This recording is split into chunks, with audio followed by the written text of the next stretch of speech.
എനിക്കൊന്ന് കിടക്കണം.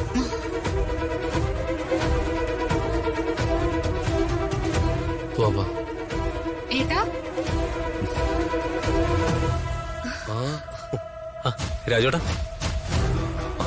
നിങ്ങളോ? നിന്റെ മുറിവൊക്കെ ഉണങ്ങിയോ? അതൊക്കെ ഇപ്പോഴേ മാറി. കല്യാണ ഡ്രസ് എല്ലാം കിട്ടിയില്ലേ ചേട്ടാ?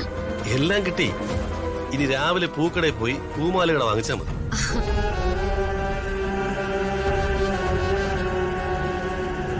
അല്ല, അതൊക്കെ ബുക്ക് ചെയ്തിട്ടുണ്ടോ? അതൊക്കെ ഞാൻ ഏർപ്പാടാക്കിയിട്ടുണ്ട് മോളെ. നീ അതൊന്നും ഓർത്ത് ടെൻഷൻ അടിക്കണ്ട.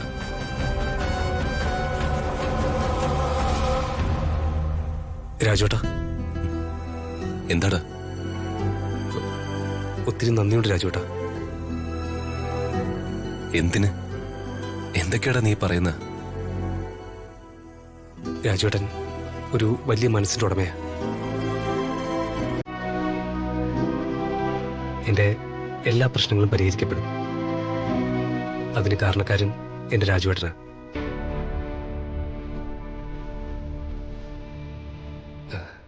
രാജുവേട്ടൻ എന്റെ പെങ്ങളെ കല്യാണം കഴിക്കാൻ തീരുമാനിച്ചോണ്ടല്ലേ ഞാനും ഇവള് രക്ഷപ്പെട്ടത്.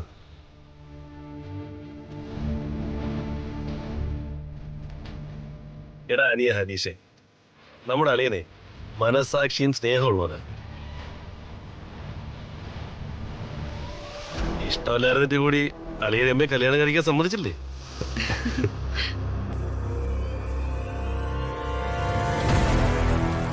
ആര് പറഞ്ഞു രാജുവിന് എന്നെ ഇഷ്ടമില്ലാന്ന്?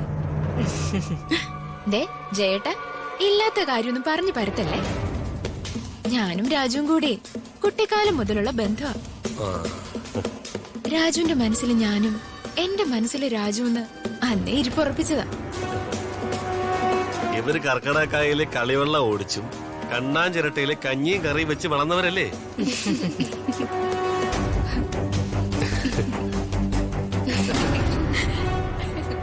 അല്ല, രാധമ്മ എവിടെ?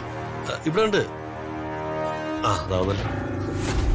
ഞാനിവിടെ ഉണ്ട് രുക്മിണി. അല്ല, നാളെ നടക്കുന്ന കല്യാണത്തിന് മുമ്പേ ഞാൻ പറഞ്ഞ വാക്ക് എനിക്ക് പാലിക്കണം. അതിന് രാധമ്മയും കൂടെ വേണ്ടേ? എല്ലാരും ഉണ്ടല്ലോ. ഞാനൊന്ന് കിടക്കാൻ ഭാവിച്ചതാ. അപ്പോഴാ രുക്മിണിയുടെയും രമ്യയുടെയും ശബ്ദം കേട്ടത്. വന്നത് വളരെ നന്നായി. ഞാനൊരു നല്ല കാര്യം പറയാനാ ഇപ്പൊ വന്നത്.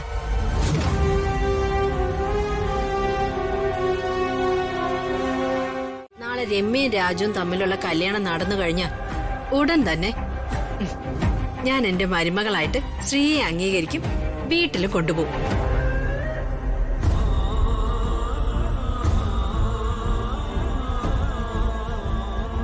സുഭാഷ്.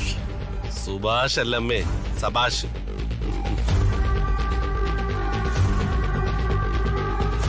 മറ്റന്നാൾ ഹരീഷിന് അവകാശപ്പെട്ട എല്ലാ ഷെയറുകളും നൽകിക്കൊണ്ടുള്ള രജിസ്ട്രേഷൻ.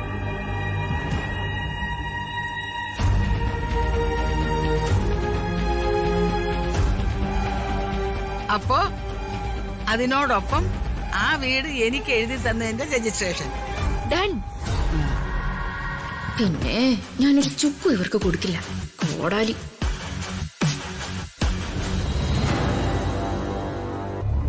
അപ്പൊ നാളെ കല്യാണത്തിന് കാണാം.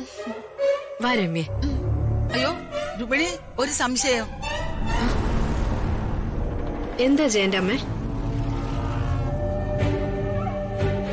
അല്ല, ഇതുവരെ ഒരു കാര്യത്തിനും കാണാത്തത് കൊണ്ട് ഞാൻ ചോദിക്കുന്നതാ. മൂപ്പര് കല്യാണത്തിനില്ലേ രമ്യയുടെ അച്ഛൻ?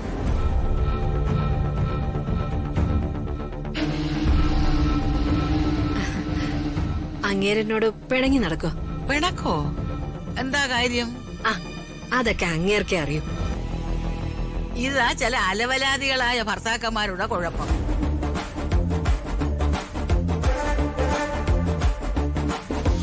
മകളുടെ കല്യാണത്തിനും കൂടെ വന്നില്ലെങ്കിൽ പിന്നെ ആ പരിസരത്ത് അടുപ്പിക്കരുത്. ഉപേക്ഷിച്ചുകളാ.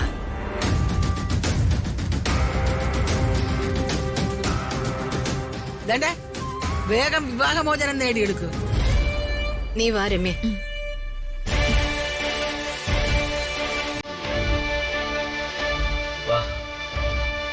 അമ്മേ,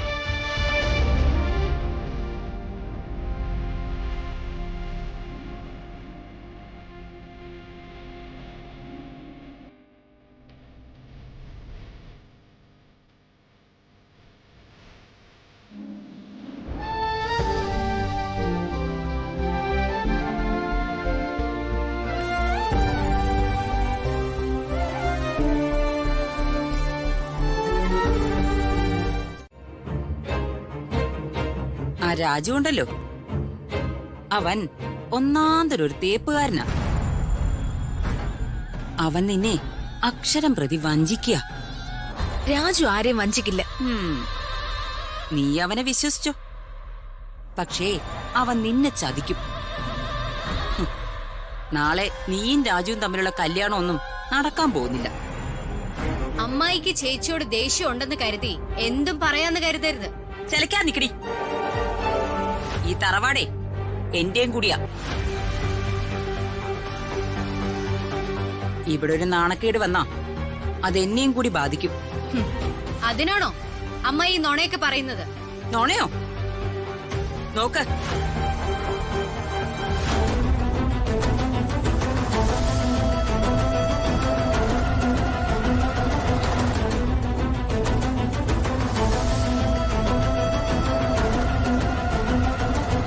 ശരിക്കും നോക്ക്. രാജുവും രമ്യയും തമ്മിലുള്ള മഞ്ഞൾ കല്യാണം